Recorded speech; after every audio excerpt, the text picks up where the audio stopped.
Alright, shalom Israel, peace Israel, Yahweh Bashem, Yahweh Shai Barakatham. May the Most High bless you and yours for checking out the video. Ayashamav, Truth to Die Camp.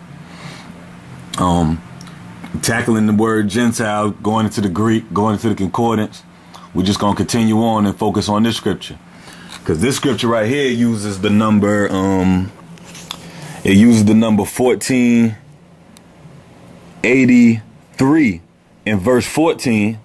But it uses the 1484 in verse 12.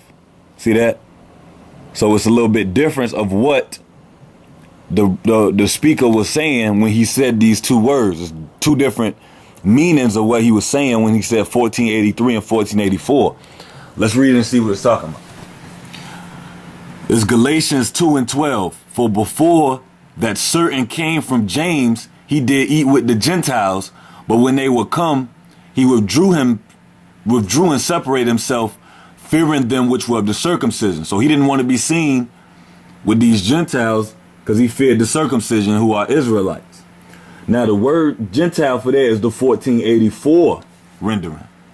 And we know the 1484 rendering, it just signifies the race or a tribe that has the same habits or the same customs. All right? A foreign one, a non-Jewish one. It doesn't signify if it's a Greek one or if it's a Elamite one or African one. It just signifies that it's something that's non-Jewish, but it don't tell you which one. Now reading on in the scripture, so Paul was eating with some cats that was doing some foreign stuff. And other Jews dissembled likewise with him. So a lot of Jews was following after Peter because Peter was an elder. Insomuch that Barnabas also was carried away with that dissimulation. So it said Barnabas started kicking it with the Gentiles. But he wasn't preaching to the Gentiles though. But on the low, he was chilling with them and friends with some Arabs, some Africans, some other nations. All right. And you know that Paul and Barnabas had split up. So this is a little bit of where the animosity was coming from also. So there was already animosity between Paul and Barnabas because of this. But when I saw that they walked not uprightly according to the truth of the gospel, I said, Peter, before them all, if thou being a Jew livest after the manner of the Gentiles, and not as do the Jews, why compellest thou the Gentiles to live as do the Jews? Now, let's go back to the concordance and see what he was saying. See, in verse 14, he used the word Gentile twice. One is 1483 and the other one is 1484. What's the difference? 1484 or 1483 is talking about the manner of the Gentiles. Basically the how. 1484 signifies the who. 1483 signifies the how. See what I'm saying? Now we don't know if Peter was chilling with some the Greek ethnos or the Elamite ethnos, but he was chilling with some cats that was different from Israel, that was non-Israelites. See that? We who are Jews by nature and not sinners of the Gentiles. See? How can those Gentiles be Israelites if he just said we Jews by nature, but them over there? All right, the Israelites that you say could be Gentiles, they would be Jews by nature, but not by belief or knowing who they are. Because you got liars out here that say Gentiles are Jews who haven't woke up yet. But let me ask you a question. If a Jew hasn't woke up yet, is he a Jew by nature still? Because he was born an Israelite? Yes. So he's already been addressed in this verse. But then we go on to talk about another set of people who are Gentiles, non-Israelites.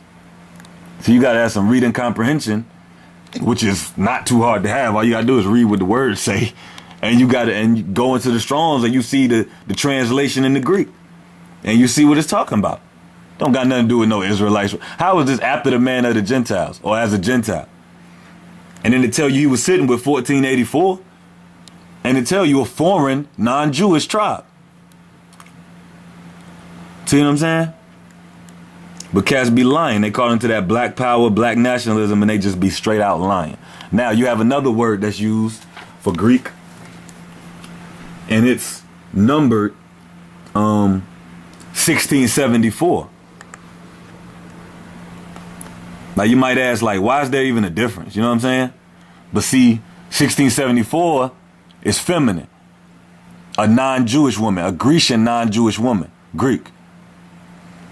So the only reason why I use hellenis, it's like if you know Spanish, you understand how the ending of words starts changing. You know what I'm saying? If you're talking about a male or a female. Hellenis. So if I want to say, how you doing?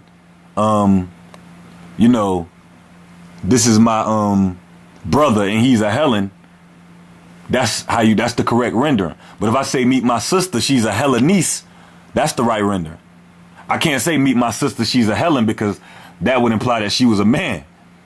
But if I'm talking about a woman, a feminine, the feminine of 1672, I got to say helleniste. And you'll see when you go to the scriptures, every time that helleniste word is used for Greek, it's talking about a woman. It's used 2 times. The woman was a Greek, a Syrophoenician by nation, and she brought him that he would cast forth a devil out of her daughter. All right, so she was a Greek. She followed after Greek manners and habits, but she was born Syrophoenician. All right, like you have Japanese Americans or East Indian Americans. She was a Syrophoenician Greek. And the other verse, again, Hellenistes, talking about women. Acts 17:12. Therefore, many of them believed, and also honorable women, which were Greeks, and men not a few. So these were women from the other nations that believed. Arab women, African women. It was a big. So you think America's a melting pot? The Middle East and over there in Greece, that's a real melting pot. You had all kind of people living in the Roman Empire and the Greek Empire. Ain't no telling what race these people was. All right. And color didn't matter so much back then either. It was more about how you were and who you were. That's why we were called Jews. We wasn't called black. We was called Jews because of our way of life and our laws. All right, now we're going to go into this word Grecian. And you go to the Strongs, which is easy to do. And you see 1675. That's the word for Grecian in the concordance. Now let's see what the difference is between all the other numbers and whatever. 1675. Hellenistes, 1675, the definition for that is it's a derivative of 1672. So it has something to do with 1672, but it's going to signify something different. A Hellenist or Greek-speaking Jew. So you say Grecian. So you get 3 things specified when you say the word Hellenistes. I understand that you're talking about the ethnos, which means a group, a tribe, a non-Jewish tribe. All right, so then I say hellen. So you got ethnos, hellen. You're going up levels of these renderings. You got the ethnos. I know you're talking about a certain group. Hellenista, or hellen, salat. Hellen signifies that you're talking about Greek, something Greek that signifies Greek. But then when I add that ISTES on the end, hellenistes, now I understand that you're talking about an actual Jew that speaks Greek. So the group is ethnos, to signify you're talking about a group of people. Hellen signifies that you're talking about the actual Greek ethnos, because you have different ethnoses. You could be an Ethiopian ethnos, meaning you live after the manner of the Ethiopians. You have an Ethiopian governor. You might have Ethiopian money. But when you say Hellen, I know, okay, you got Greek money. You got a Greek birth certificate. But then when I go further and say Hellenistes, you say, oh, you're talking about one of them Jews that act like a Greek. See, it's a rendering language to help people understand. That's what language is for, so we can understand each other. So you got to understand these Greek renderings.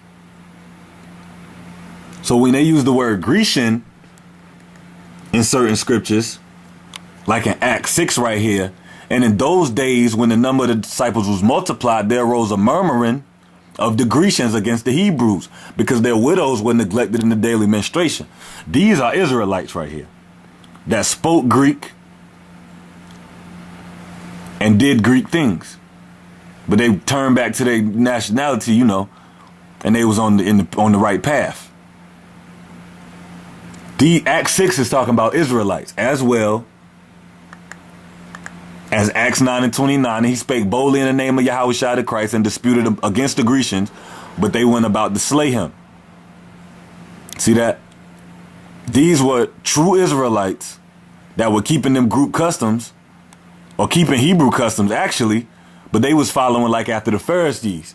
They knew they was Israelites, they was Jews or whatever, but they didn't believe on the Messiah though. Acts 11 and 20. And some of them were men of Cyprus and Cyrene, which when they came to Antioch spake unto the Grecians, preaching Jesus Christ, or the Lord Yahushua. So these are Israelites right here, but not in all the scriptures that you cats be using. See that 1675? That's only used in 3 scriptures. See that? So you can't just go off on the whole spiel. That's talking about Israelites. No, these scriptures right here is talking about Israelites. But not every single time it say Greek or whatever. Greek signifies everybody living the Greek way of life. Grecian signifies a Israelite living the Greek way of life. All right. So that's the understanding on the word Gentile. I'm going to come back, present one more scripture. Then we're going to get out of here, man. Greek lesson, Ayat Shemav, Strong's Concordance, says it all. Who the scripture's talking about, what it's actually referring to when you get into the Greek and learn some Greek. All right, all praise to the Most High and His beloved Son. Shalom, which is peace.